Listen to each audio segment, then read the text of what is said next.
Me acurruqué en el sofá de segunda mano de mi diminuto apartamento en el distrito noroeste de Portland, con una mano alrededor de una taza astillada de té de manzanilla y la otra protegiendo mis ojos de la pantalla parpadeante en la mesa de café. Mi teléfono se iluminó como una baliza de socorro, llamadas de papá, mamá, incluso Julian, mi hermano mayor. Los mismos 3 nombres una y otra vez, como si el universo estuviera tratando de arrinconarme con la culpa. Habían pasado 7 meses desde que me fui de esa casa, sin peleas, sin gritos, ni siquiera un adiós sarcástico. Doblé silenciosamente la ropa de una semana en mi maleta, agarré mi computadora portátil y deslicé mi planificador de presupuesto en mi mochila. Me fui justo cuando el cielo se tornaba de ese tono gris púrpura que siempre precede a la lluvia en Oregón. Nadie me siguió, nadie se dio cuenta. Nunca pensaron que realmente me iría, porque yo era Nina, la confiable, la hija que pagaba el alquiler atrasado sin quejarse, la hermana que cubría la reparación del auto de Julian para que pudiera concentrarse en su música. Durante casi 12 años, había sido la columna financiera de esa casa, el pegamento invisible que unía malas decisiones, plazos incumplidos y promesas rotas. Solía pensar que eso era amor, que dar un paso al frente significaba que importaba. Pero en este pequeño apartamento estudio, solo yo, mi paz y el zumbido de la nevera, lo vi claramente, estaba sosteniendo una estructura construida sobre la negligencia. Yo era el sacrificio silencioso. El teléfono vibró de nuevo. No necesitaba comprobarlo, sería mamá, su voz temblando con falsa preocupación. ¿Cómo pudiste abandonarnos así, seguido del inevitable viaje de culpa? Si aún nos amas, llamarás. No me moví, solo dejé caer la cabeza hacia atrás y cerré los ojos. El silencio se sentía como oxígeno. Mi nombre es Nina Carter, tengo 30 años, soy contadora pública y me gradué como la mejor de mi clase en la Universidad Estatal de Oregón. Pasé años creyendo que si hacía lo suficiente, trabajaba hasta tarde, daba más, me quedaba callada, sería vista. Pero aprendí algo más: cuando eres el que sostiene todo, en el momento en que te apartas, no te agradecen, simplemente entran en pánico. Y eso te dice todo lo que necesitas saber. Nadie preguntó por qué no estaba vestida para el trabajo esa mañana, ni un solo «¿A dónde vas?», cruzó los labios de nadie. Y ahora, 7 meses después de nada más que silencio, de repente no pueden dejar de llamar, como si yo fuera el cable de alimentación que arrancaron y ahora no pueden averiguar cómo volver a enchufar. Miré el teléfono de nuevo, todavía vibrando. No lo silencié, no los bloqueé, solo dejé que vibrara. Cada timbre se sentía como un pequeño recordatorio de que finalmente había cortado el cordón del que tiraban cada vez que la vida se volvía inconveniente. Y por primera vez en mi vida, la libertad no se parecía a los fuegos artificiales, se sentía como una tranquila tarde de martes donde el único sonido era el suave zumbido de mi cafetera y el ligero golpeteo de la lluvia contra la ventana. Empecé a trabajar a los 15, no porque quisiera dinero para gastos, sino porque ya sabía en el fondo que si no lo resolvía por mí misma, nadie más lo haría. Mientras mis compañeros de clase compartían el auto para ir a la práctica de fútbol o al recital de piano, yo montaba mi bicicleta oxidada hasta el supermercado y llenaba los estantes hasta el cierre. Ahorré cada centavo. Mi primera compra, una computadora portátil reacondicionada. Mi segunda, software de contabilidad. No soñaba con fiestas, soñaba con escapar. Nadie me preguntó si estaba cansada, nadie se dio cuenta cuando me saltaba la cena. Pero en el momento en que Julian necesitó ayuda después de abandonar 2 universidades comunitarias diferentes, mamá abrió una nueva tarjeta de crédito para conseguirle la última MacBook. Está pasando página, dijo, esta vez es diferente. Había aprendido a vivir con esa lógica al revés: cuando yo tenía éxito, se esperaba, cuando Julian fallaba, era la vida siendo injusta. Él es 4 años mayor, pero en esa casa, yo era la adulta.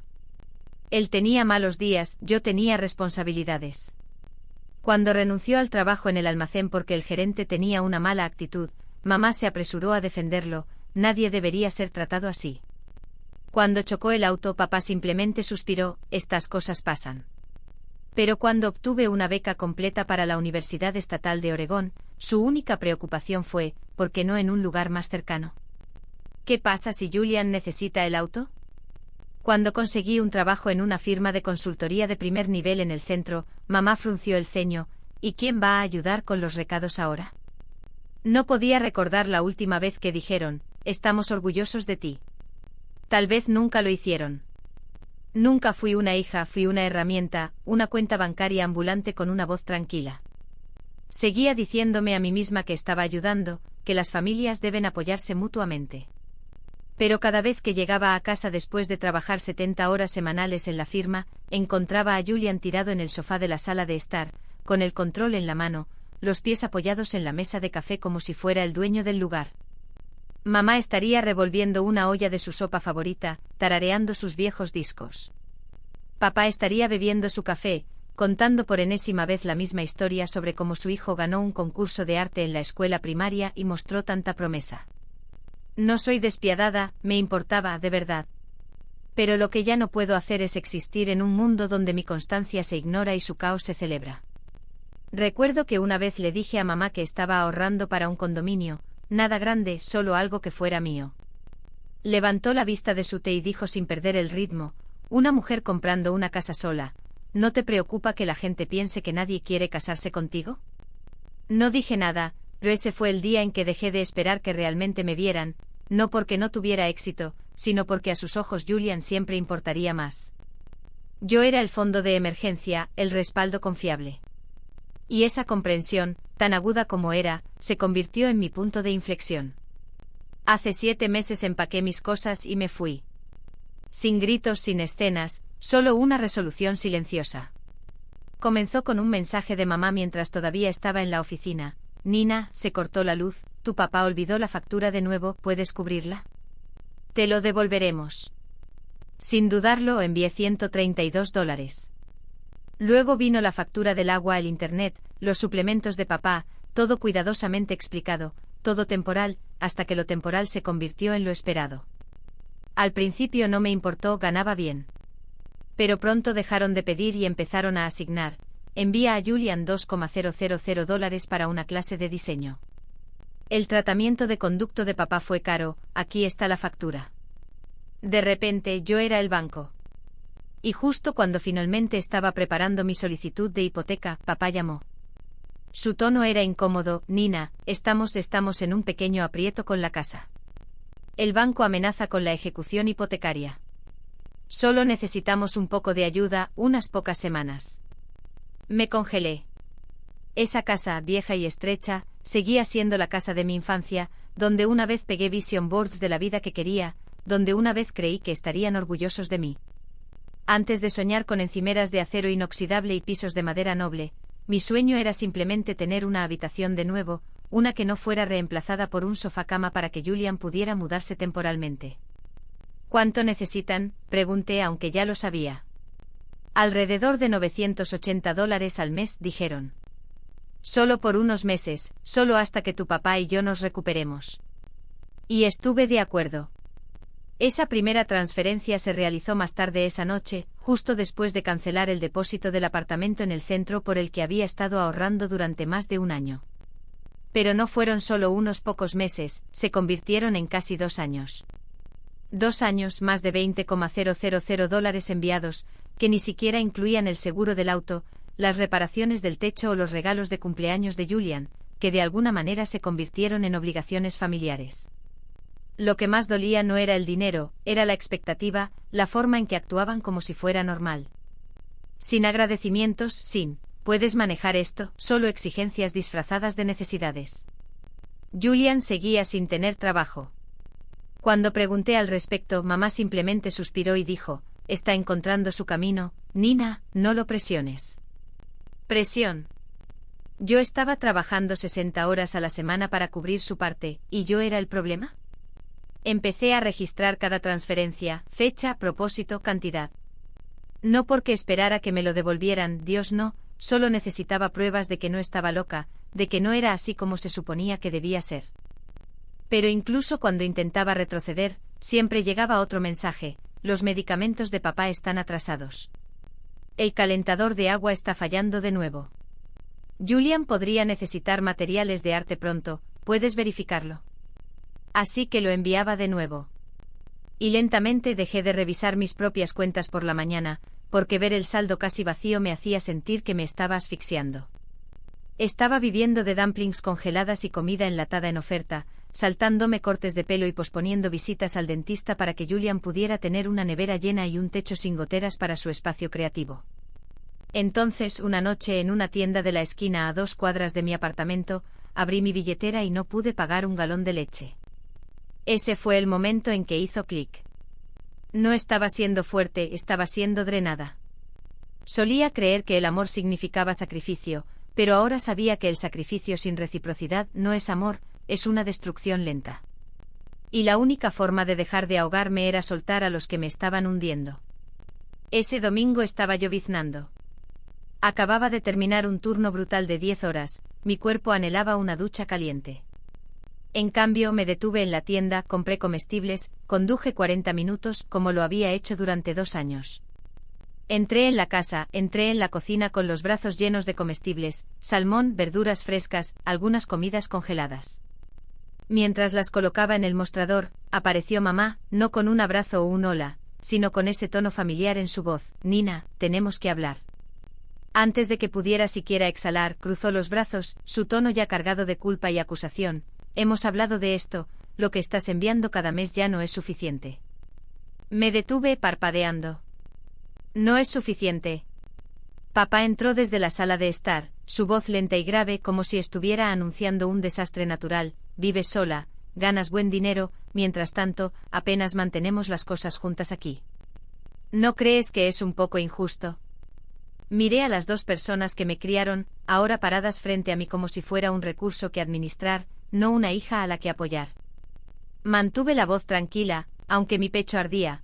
He pagado su hipoteca durante casi 2 años, he cubierto los servicios públicos, los gastos médicos, las reparaciones del techo, ¿y me dicen que todavía no es suficiente? Desde el sofá, Julian se estiró y murmuró: ¿no es como si estuvieras sufriendo? ¿Qué tiene de malo compartir un poco? Me volví para mirarlo, fijando mi mirada en el hombre de 32 años que nunca había pagado una sola factura en su vida. Compartir va en ambos sentidos, Julian, dije con una voz fría como el hielo. Tú solo has tomado. Mamá espetó: ya basta, Nina, estás siendo irrespetuosa. Inhalé profundamente. Había escuchado esa frase antes, más veces de las que podía contar. Esa frase siempre había sido su escudo, su forma de silenciarme.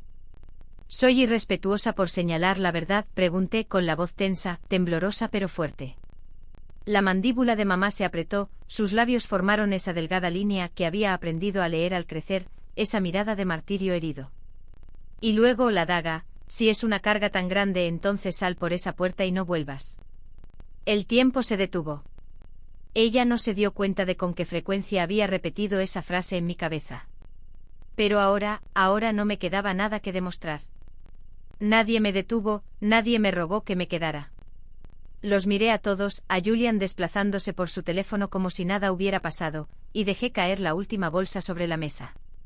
No la desempacé, no llené la nevera. Está bien, dije, suave como la seda, afilada como el vidrio. Si así es como se sienten, los escucho. Me di la vuelta y salí. Nadie me siguió, nadie llamó mi nombre, solo la voz de Julian desvaneciéndose detrás de mí. Qué dramática. Pero no me di la vuelta. La lluvia caía a cántaros empapando mi cabello, mis mangas, mis zapatos, pero me sentía libre. Por primera vez en años me sentía ligera, no porque no tuviera nada, sino porque finalmente los había dejado ir. Y no conduje directamente de vuelta a mi pequeño apartamento. Si alguna vez has tenido que alejarte para encontrar tu paz, suscríbete porque la historia de Nina no ha terminado, y lo que hará a continuación lo cambiará todo. Me detuve en una gasolinera tranquila a las afueras de Burnside, del tipo con una luz parpadeante y una máquina expendedora que probablemente no había funcionado en años. Abrí mi lista de contactos, me desplacé más allá de mamá, papá y Julian. Mi pulgar se detuvo por un momento, luego pulsé bloquear. Me senté allí en silencio. No sabía cuáles serían las consecuencias, no podía predecir la tormenta que golpearía una vez que se dieran cuenta de que su cajero automático personal se había desconectado. Pero había una cosa que finalmente entendía: no iba a volver. No porque estuviera enojada, no por despecho, sino porque finalmente había aprendido que la bondad sin límites se convierte en un plano para ser utilizada. Mi nuevo lugar estaba en el 3er piso de un edificio desgastado cerca del distrito Pearl, pintura blanca descolorida, escaleras crujientes y un pasillo que siempre olía a cedro y libros viejos. Pero para mí era un santuario. No más llamadas de despertador a las 6 de la mañana para citas médicas, no más mensajes de texto a medianoche pidiendo ayuda con la factura de la luz. No más viajes al supermercado los fines de semana que terminaban con comida que nadie se molestaba en cocinar. Me mudé con 2 maletas y una manta de segunda mano, pero la libertad no tenía precio. Los primeros meses se sintieron como volver a aprender a vivir. Cada mañana hacía café, abría las persianas y dejaba que la luz de Portland entrara. No había televisión gritando de fondo, no había suspiros pasivo-agresivos, nadie me recordaba lo que les debía. Pasaba los fines de semana explorando, leyendo en cafeterías y caminando por Forest Park. Comencé un curso en línea sobre planificación financiera, no porque tuviera que hacerlo, sino porque quería hacerlo. Y sin nadie desviando mi cheque de pago, mi cuenta bancaria se estabilizó lenta pero seguramente. Finalmente estaba ahorrando, construyendo, respirando. Pero esa paz no duró. Para el tercer mes comenzó de nuevo. Un mensaje de texto de mamá: Nina, tu papá recibió una carta del banco, algo serio, por favor llama. Dejé el teléfono sin responder, porque sabía que algo serio era un código para necesitamos dinero. Unos días después papá llamó: realmente necesitamos hablar, la casa está en problemas. No contesté. Luego vino la ola, llamadas diarias, mensajes de texto, mensajes de voz. Primero educados, luego suplicantes, luego amargos. ¿De verdad estás abandonando a tu familia? Julian dejó un mensaje: esto no es un juego, todos están luchando. Bloqueé su número. Cambié mi línea de trabajo. Pero no importaba lo que hiciera, no podía detener lo que vino después. Intenté evitar leer los mensajes, pero a veces eran demasiado largos para ignorarlos, párrafos de acusaciones, afirmando que había cambiado, que me había vuelto distante, fría, despiadada. Pero no era fría, estaba sanando. Entonces, un lunes por la tarde, cuando salía de una reunión con un cliente en el centro, mi teléfono vibró de nuevo. Era Julian. No contesté, pero esta vez su mensaje de voz no era desesperado, era amargo. ¿Qué crees que estás haciendo? ¿Sintiéndote orgullosa de ti misma? No puedes alejarte de tu familia, solo porque la vida se volvió más fácil. Si mamá y papá pierden la casa, es tu culpa. Me quedé congelada en el estacionamiento, el mensaje de voz resonando en mis oídos. Lo escuché una y otra vez, y por un segundo no supe si gritar, llorar o reír. Después de años de comidas perdidas, después de canalizar silenciosamente más de $20,000 en sus facturas, después de nunca escuchar un gracias genuino, esta culpa era lo que obtenía. Saqué mi teléfono y comencé a escribir: he pagado mi parte y la tuya durante años. Si las cosas se derrumban ahora, tal vez todos deberían preguntar quién nunca hizo nada. Pero lo borré porque sabía que las palabras no cambiarían nada. Para ellos nunca fui realmente una hija, nunca una hermana. Yo era la solución. Y cuando la solución dejó de funcionar, todo lo que les quedaba era alguien a quien culpar. Deslicé mi teléfono en el bolsillo de mi abrigo y seguí caminando a través del brillo dorado de la acera de Portland. Las hojas de otoño crujían alrededor de mis tobillos. Por primera vez en mucho tiempo me sentí más ligera. Más tarde esa noche salí de otra reunión y revisé mi teléfono. Un mensaje de papá: Nina, ¿por qué no has pagado la hipoteca este mes? El banco nos está presionando ahora. Me detuve a mitad de camino en el pasillo, mis manos se enfriaron. No les había enviado un centavo en casi 6 meses. Lo había dejado claro, no más dinero. Pero la forma en que lo expresó presionándonos ahora, me dio escalofríos, como si realmente creyera que todavía lo había estado cubriendo todo este tiempo. O peor, como si le hubiera dicho al banco que yo lo estaba haciendo. Algo no encajaba. Esa noche preparé una taza de té de menta, me senté en la mesa de la cocina y abrí mi computadora portátil. Inicié sesión en la vieja cuenta bancaria conjunta, la que una vez habían insistido en que usara para facilitar las cosas. Nunca la había revisado antes. Había confiado en ellos, ¿por qué no lo haría? Me desplacé por el historial de transacciones, línea por línea. Cada pago que había realizado estaba allí, documentado con fecha y hora, preciso. Pero el último pago de la hipoteca tenía fecha de hace 8 meses, 2 meses completos antes de que dejara de enviar dinero. Y justo debajo una alerta roja, estado de la hipoteca, morosa. 3 meses de retraso. Cuenta vencida, 8 meses. Saldo pendiente, $6,480. Estado, en riesgo de ejecución hipotecaria. Me puse una mano sobre la boca, tratando de calmar el ritmo rápido y agudo de mi respiración. ¿Qué significaba esto? Había seguido enviando dinero a tiempo todos los meses durante 3 meses completos después de ese pago final, pero el banco no había recibido un solo dólar desde entonces. Abrí mi aplicación bancaria personal, me desplacé hacia atrás. Allí estaba, $3,000 enviados después de ese último pago de la hipoteca. Lo recibieron, tenía pruebas. Pero no había ido a la casa. Sin explicación, sin advertencia, solo silencio. El escalofrío que me recorrió no fue solo decepción, fue algo más profundo, más frío. Fue una traición del tipo que te agarra por la columna vertebral y te recuerda lo ingenua que puede ser la confianza. No contesté el teléfono esa noche. Necesitaba respuestas, no excusas. A la mañana siguiente llamé al banco de nuevo, esta vez no como una hija obediente, sino como alguien que intentaba confirmar el alcance total del daño. Expliqué con calma que anteriormente había ayudado a administrar los pagos, y que me preocupaba que mis padres no hubieran sido honestos sobre la hipoteca. Después de verificar mi identidad, la mujer al otro lado de la línea confirmó gentilmente lo que ya temía. No ha habido un pago completo desde enero, dijo. La cuenta ahora está con cobros especiales. Le di las gracias y colgué, mis dedos temblando. No más dudas, no más esperanza de que hubiera algún error. Había enviado dinero, miles, y no había ido a la casa. ¿A dónde había ido? No lo sabía, no se usó para lo que me habían suplicado. Esa noche dejé todas las luces encendidas. No podía dormir. Me quedé allí rígida en el sofá, mirando al techo como si las respuestas pudieran estar escritas en el yeso. Una pregunta se repetía en mi cabeza como un reloj que hacía tic-tac. ¿Cuánto tiempo me habían estado mintiendo? Las frases familiares de mamá volvieron corriendo. Es solo temporal, cariño. Si no fuera por ti, nos moriríamos de hambre. Tu papá está tan preocupado, por favor, solo ayúdanos a superar esto. Y luego recordé la cara de Julian cuando me fui ese día. No arrepentimiento, no tristeza, solo miedo.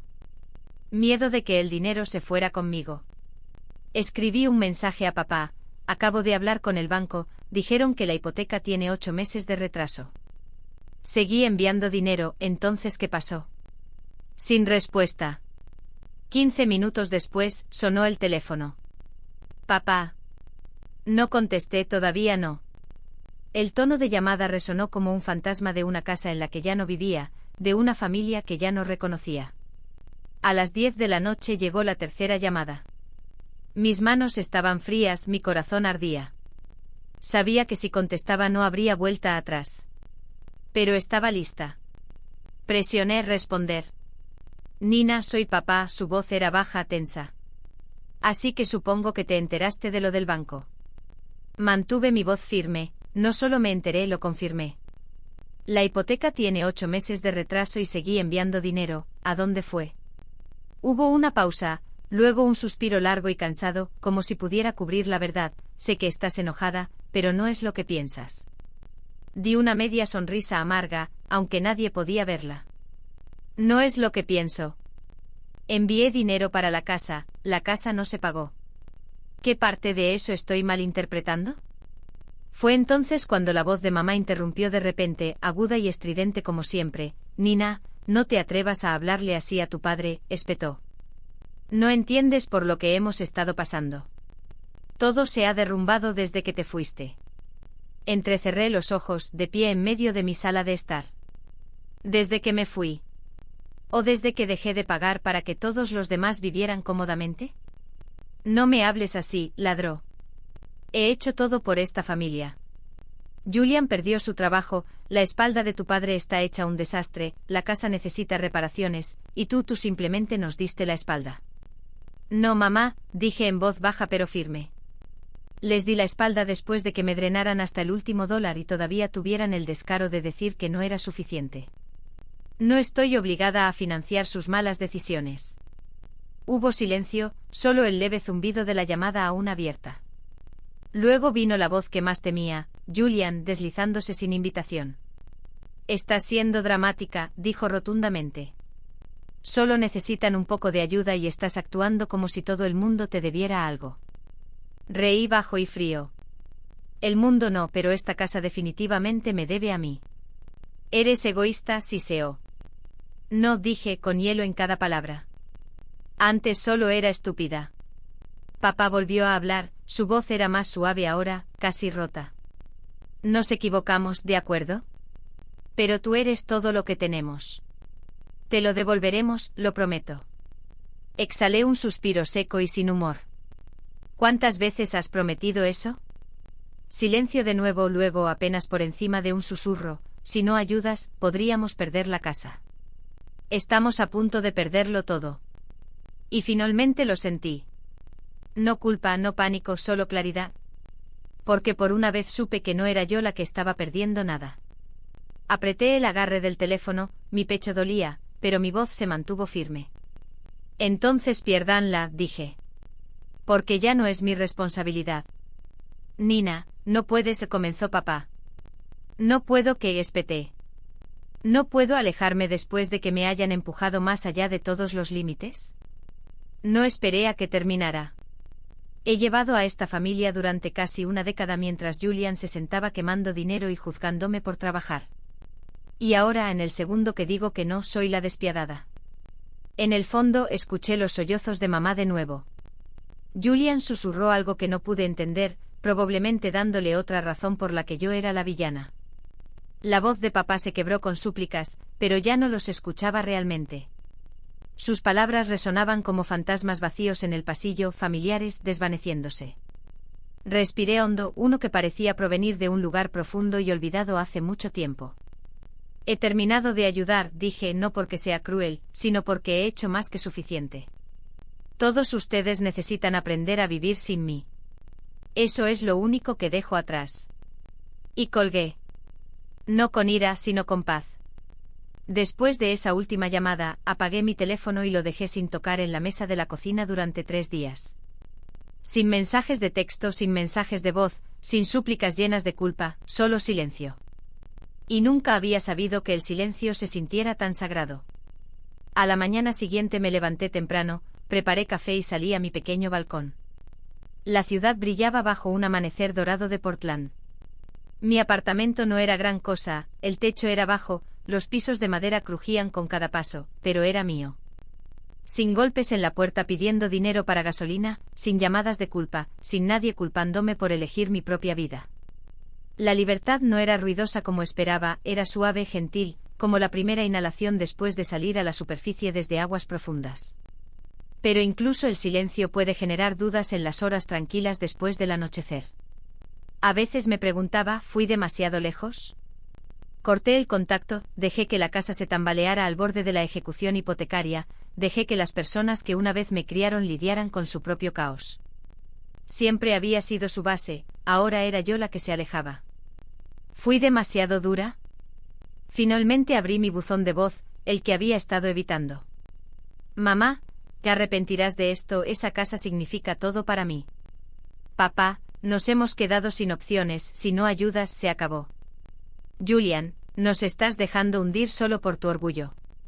Escuché a cada uno, no me salté ni un segundo. Pero esta vez no lloré, solo me sentí cansada, agotada. Siempre supieron cómo hacerme dudar de mí misma, no con violencia, sino con culpa. Eres el orgullo de esta familia, estaríamos perdidos sin ti. Pero ese orgullo, ese amor, nunca sonó como un gracias. No era orgullo a lo que se aferraban, era un escudo, uno que usaban para cubrir sus errores.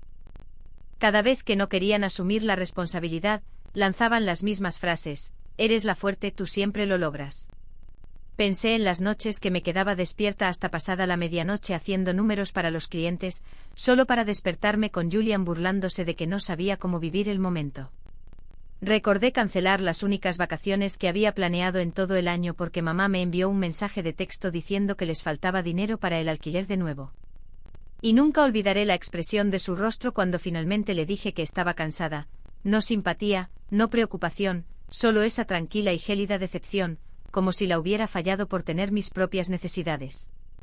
Entré en mi habitación, me senté en el borde de la cama y pasé los dedos por el borde deshilachado de una vieja colcha de la universidad. Y la pregunta regresó, ¿y si realmente pierden la casa?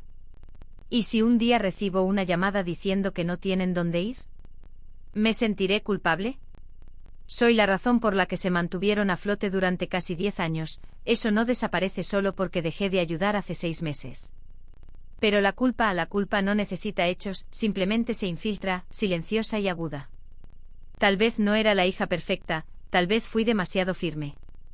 Pero si no hubiera trazado la línea, estaría sentada aquí con una billetera vacía y un corazón hueco.